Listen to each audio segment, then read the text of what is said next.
How seriously we should get involved in marriage. കേവലം ജോലി നോക്കി, They are getting into jobs. കേവലം സൗകര്യമോ ജോലിയോ പണമോ നോക്കി വിവാഹബന്ധത്തിൽ ഏർപ്പെടരുത്. Don't get into jobs just saying your convenience, your education or other factors. അതിനേക്കാൾ പ്രധാനപ്പെട്ട ഫാക്ടേഴ്സ് ഉണ്ട്. There are other factors which are more important. അതിന് പ്രാധാന്യം കൊടുക്കണം. Give importance to that. ഇത് യൂത്ത് മീറ്റിംഗ് അല്ലാത്തതുകൊണ്ട് എങ്ങനെ ജീവിത പങ്കാളിയെ തെരഞ്ഞെടുക്കണമെന്നുള്ളതിനെ കുറിച്ച് ഇനി കൂടുതൽ ഞാൻ പറയുന്നില്ല. നമ്മുടെയൊക്കെ ചാൻസ് കഴിഞ്ഞു. ഇനി അത് കേട്ടിട്ടും പ്രത്യേകിച്ച് കാര്യമില്ല. Since it's not a youth meeting, I don't want to say how to choose your partners. Our time is up, so I will not talk about that. എന്നാൽ ഇനി നമ്മുടെ മക്കളുടെ കാര്യം വരുമ്പോൾ ശ്രദ്ധിക്കണമെന്ന് പറയുകയാണ്. ശ്രദ്ധിക്കാത്തതുകൊണ്ടാണ് അനേക കുഴപ്പങ്ങൾ ഉണ്ടായിരിക്കുന്നത്. When it comes to our children's time, we should be careful and we should do that with care. കുടുംബത്തിന്റെ മറ്റൊരു പ്രാധാന്യം, Another importance of the family. ഒരു വ്യക്തിയുടെ സ്വഭാവം മോൾഡ് ചെയ്യപ്പെടുന്നത് കുടുംബത്തിലാണ്. It is the molding of a person's life takes place inside the family. നാളത്തെ സഭ ലോകം എങ്ങനെ ഇരിക്കണമെന്ന് തീരുമാനിക്കുന്നത് ഇന്നത്തെ കുടുംബങ്ങളാണ്. Tomorrow's church, how it should be, is decided by today's families. അത് നമ്മൾ മനസ്സിലാക്കുന്നുണ്ടോ? Have you realized that? കുഞ്ഞുങ്ങളുടെ സ്വഭാവം, അവരുടെ ഭാവി, അവരുടെ ഡെസ്റ്റിനി ഫോം ചെയ്യുന്നത്, മോൾഡ് ചെയ്യുന്നത് ചെറുപ്പം മുതലേ അവർ വളർന്നു വരുന്ന കുടുംബത്തിലാണ്. The destiny, the behavior or pattern of a child, the culture is decided from the time that he is very young. It's molded then. അപ്പൊ കുടുംബത്തിലെ ആ മോൾഡിംഗ് കറക്റ്റ് ആയിരിക്കണം എന്നുള്ളത് എത്ര പ്രധാനമാണ്. Therefore it's important that the family molding is very important. ആ moulding ശരിയായില്ലെങ്കിൽ, if that molding is not correct, ആ മകന്റെ മകളുടെ ജീവിതം മുഴുവൻ അതിനാൽ അഫക്റ്റഡ് ആകും. that child's full life will be affected out of it. നാം ആരെ വിവാഹം കഴിക്കുന്നു എന്നുള്ളത് വളരെ പ്രധാനമാണ്. It's very important whom we get married to. കാരണം നമ്മുടെ ജീവിതത്തിന്റെ യൂസ്ഫുൾനെസ്, ഇഫക്റ്റീവ്നെസ്, പ്രയോജനം അത് മുഴുവനും നമ്മുടെ ജീവിത പങ്കാളിയെ ആശ്രയിച്ചുകൂടെയാണ് ഇരിക്കുന്നത്. It depends on our partner, that how our family life would be in the future.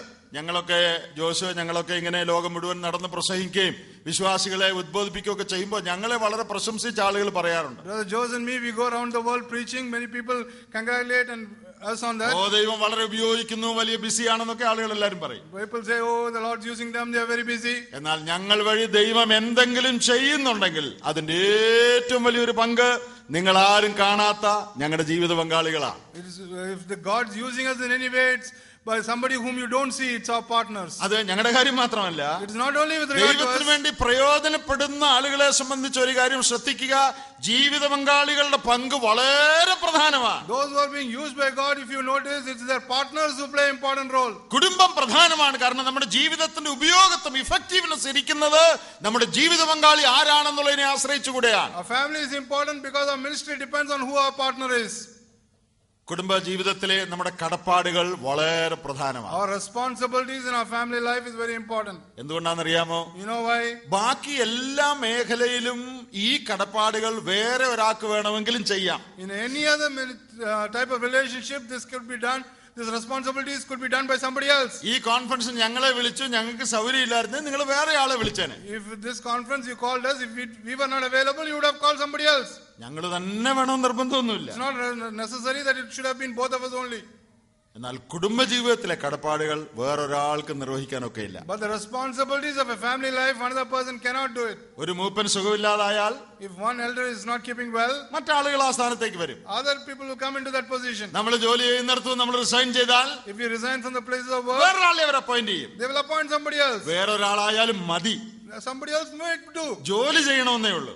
that work should be done. എന്നാൽ കുടുംബത്തിൽ, but in the family, നമ്മുടെ റോൾസ് എക്സ്ക്ലൂസീവ് ആണ്. എന്ന് പറഞ്ഞാൽ വേറെ ആർക്കും അത് ചെയ്യാൻ പറ്റില്ല. but in the family our roles are exclusive. That means nobody else can do it. പ്രിയ ഭർത്താക്കന്മാരെ ഞാൻ പറയട്ടെ, beloved husbands, let me say, ഭർത്താക്കന്മാരെന്ന നിലയ്ക്ക് നാം ചെയ്യേണ്ട കാര്യം ലോകത്തിൽ വേറൊരാൾക്കും ചെയ്യാൻ പറ്റില്ല. as husbands, the role that we should do, nobody else can do.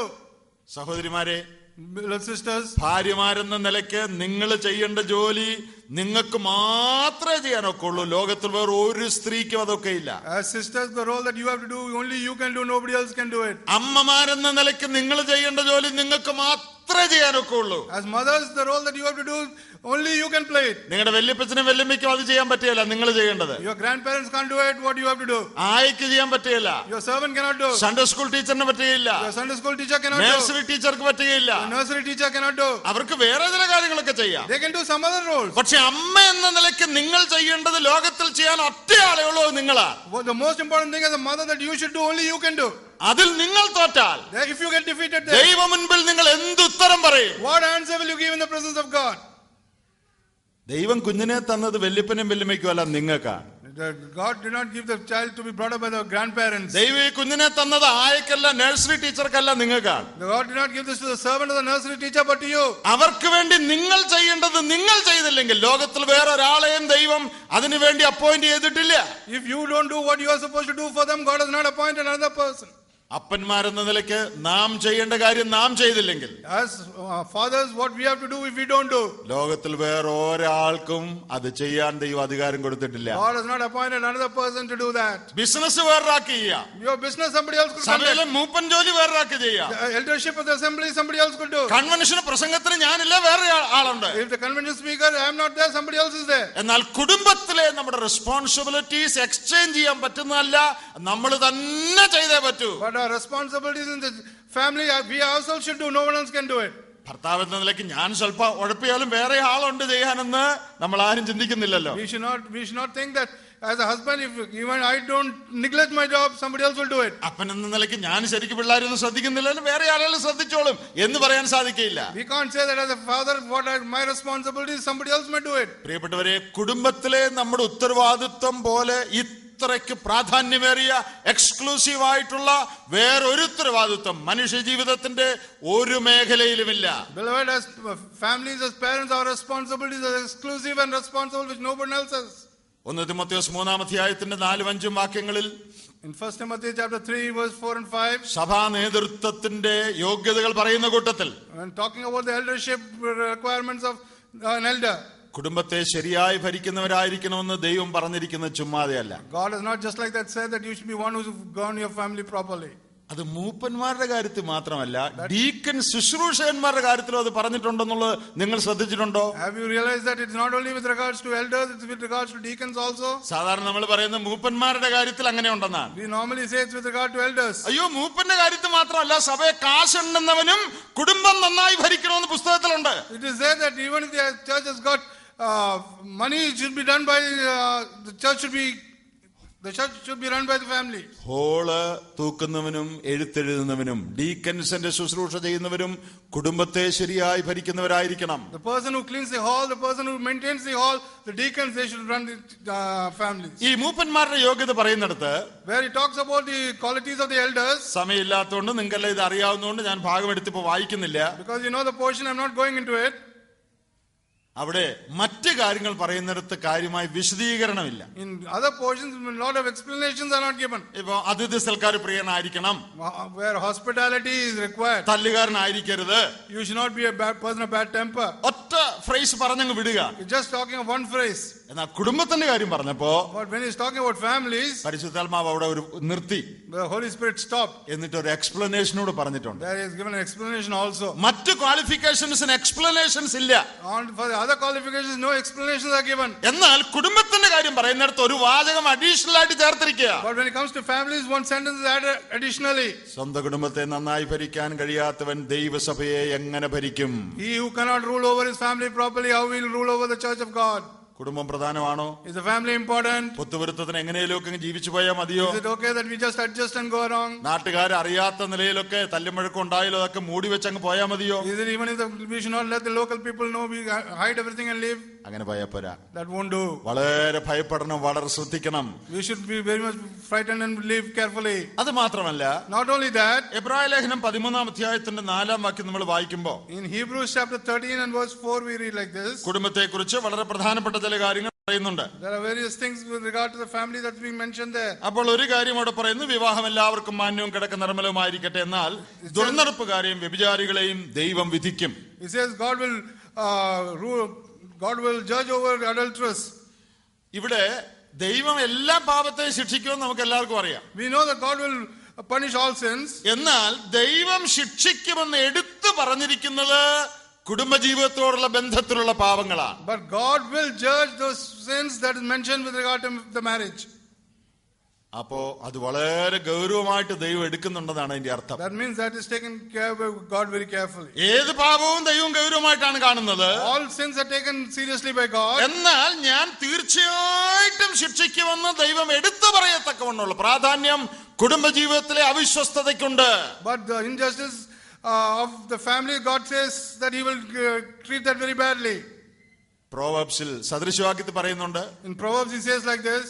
വ്യഭിചാരികളെ സംബന്ധിച്ച് പറയുമ്പോൾ പറയാണ്, In talking of adulterers, it speaks like this. കൂട്ടുകാരന്റെ ഭാര്യയുടെ അടുക്കൽ ചെല്ലുന്നവന് ശിക്ഷ വരാതിരിക്കയില്ല. He who goes to his friend's wife, he will definitely be punished. He will never go unpunished. തീർച്ചയായിട്ടും ശിക്ഷിക്കും. He will never go unpunished. He will definitely be punished. അപ്പൊ അതിന്റെ അർത്ഥം എന്താ? Therefore, what does that mean?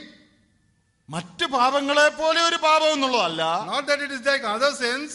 ഇത് വളരെ serious ആയിട്ട് ദൈവം deal ചെയ്യുന്ന ഒരു ഏരിയ ആണെന്നാണ് അതിന്റെ അർത്ഥം. It means it's an area that God considers very seriously. നാം എത്ര ശ്രദ്ധയോടെ ജീവിക്കണം, How much seriously we should live. എന്തുമാത്രം വിശ്വസ്തത നമ്മുടെ കുടുംബജീവിതത്തിൽ നാം പാലിക്കണം. How much responsibility we should bear in our family lives. തെറ്റായ ബന്ധങ്ങളിൽ നാം ഏർപ്പെടാൻ പാടില്ലെന്ന് മാത്രമല്ല, Not only that, we should not be involved in wrong relationships. നമ്മുടെ നോട്ടത്തിൽ, In our sight, നമ്മുടെ ചിന്തയിൽ, in our mind, നമ്മുടെ മനോഭാവത്തിൽ, in our thought life. അതിൽ പോലും വ്യഭിചാരം വരാതെ ഏറ്റവും വിശുദ്ധി പാലിപ്പാൻ നാം എല്ലാം അത്യുത്സാഹം കഴിക്കണം. We should not commit adultery. Even in any of those things, we should be very careful about that. ദൈവം ഇത് വളരെ ഗൗരവമായിട്ട് എടുക്കുന്നു. God takes that very seriously. ഇതിന്റെ പ്രാധാന്യം സൂചിപ്പിക്കുന്ന വേറൊരു പ്രയോഗം 1 Timotheos 5-ാം അധ്യായത്തിലുണ്ട്. There's one more verse, 1 Timothy chapter 5. 1 Timotheos 5-ാം അധ്യായത്തിന്റെ 4-ാമത്തെ വാക്യം.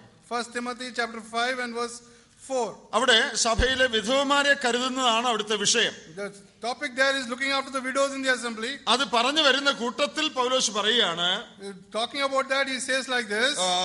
വല്ല വിധവയ്ക്കും പുത്രപൗത്രന്മാർ ഉണ്ടെങ്കിൽ അവർ മുമ്പേ സ്വന്തം കുടുംബത്തിൽ ഭക്തി കാണിച്ച് അമ്മയപ്പന്മാർക്ക് പ്രത്യുപകാരം ചെയ്യാൻ പഠിക്കട്ടെ. ഇത് ദൈവസന്നിധിയിൽ പ്രസാദകരമാകുന്നു.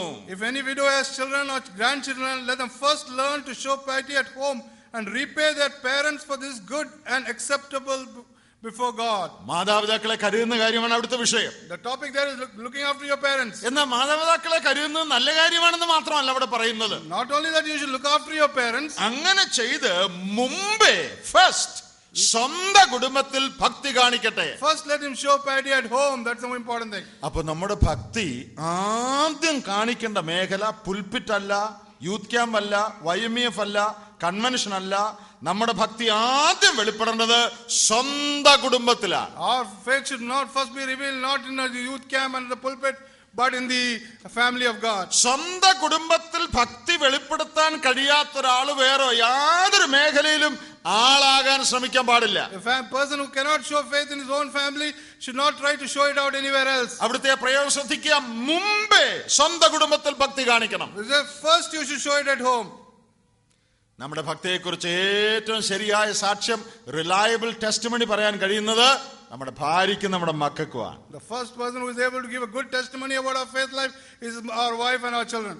അവരുടെ സാക്ഷ്യം നല്ലതല്ലെങ്കിൽ, if their testimony is not good, സഭയിലുള്ള എല്ലാവരും നമ്മളെ പുകഴ്ത്തിയത് കൊണ്ടും യാതൊരു കാര്യവുമില്ല. if everyone else in the assembly praises us, there's no meaning to it. സഭയിലുള്ളവർ ആഴ്ചയിൽ 2 മണിക്കൂറേ നമ്മളെ കാണുന്നുള്ളൂ. The people in the assembly see us only in a week for 2 hours. എന്നാൽ എപ്പോഴും എല്ലാ പരിസ്ഥിതിയിലും നമ്മളെ കാണുന്ന വീട്ടിലുള്ളവരാണ്. But those who examine us and know us carefully is that people at home. അവരാണ് നമ്മുടെ ഭക്തിക്ക് ഒന്നാമത് സാക്ഷ്യം പറയേണ്ടത്. They are the person who should first give the first testimony about our faith. ഇനി അവിടെ പറയുന്ന കാര്യം മാതാപിതാക്കളെ കരുതുന്ന കാര്യമാണ്. The next thing is looking after your parents. ഞാനത് ഒരു ജനറലൈസ് ചെയ്ത് പറയട്ടെ. Let me generalize it and say like this. കുടുംബ ബന്ധത്തിൽ കരുതേണ്ടവരെ കരുതുക. You should look after them in the family life. ആരോഗ്യകരമായ കുടുംബ ബന്ധങ്ങൾ കുടുംബത്തിൽ പുലർത്തുക. You should have a healthy Christian life. ഇത് ദൈവഭക്തിയുടെ ഏറ്റവും വലിയ തെളിവാണ്. That's the first important side of a Christian life. ഞാൻ പ്രസംഗപീഠത്തിൽ നിന്ന് 1 മണിക്കൂർ തീ കത്തിക്കുന്ന പോലെ പ്രസംഗിക്കുന്ന അല്ല എന്റെ ദൈവഭക്തിയുടെ തെളിവ്. It is not my faith is not shown by I give a fiery message from the pulpit for 1 hour. എന്റെ കുടുംബത്തിൽ കരുതേണ്ടവരെ കരുതുന്നുണ്ടോ? Am I looking after them in my family? ആരോഗ്യകരമായ ഹെൽത്തി റിലേഷൻഷിപ്സ് എന്റെ കുടുംബത്തിൽ ഞാൻ പാലിക്കുന്നുണ്ടോ? Is there healthy relationships within my family? അതാണ് എന്റെ ദൈവഭക്തിയുടെ ഒന്നാമത്തെ തെളിവ്. That is the first side of my faith. ഇത് ദൈവസന്നിധിയിൽ പ്രസാദകരമാണ്. This is important and pleasing to God. This is something, ഇത് ദൈവസന്നിധിയിൽ ഏറ്റവും പ്രസാദകരമാണ്. This is something very much pleasing to God. പ്രിയപ്പെട്ടവരെ, ഞാൻ ഇത്രയും കാര്യങ്ങൾ പറഞ്ഞത് ഒരു പോയിന്റ് ആയിട്ടാണ്. All this I said is one point. എന്താ അതിന്റെ point? What is my point? കുടുംബം വളരെ പ്രധാനമാണ്. Family is very important. ഓ, ഞങ്ങൾ തമ്മിൽ വലിയ തല്ലും വഴക്കൊന്നുമില്ല, ഇങ്ങനൊക്കെ പോയാ മതി എന്ന് ആരും പറയരുത്. Nobody should say, oh, we don't fight, we don't have any quarrel.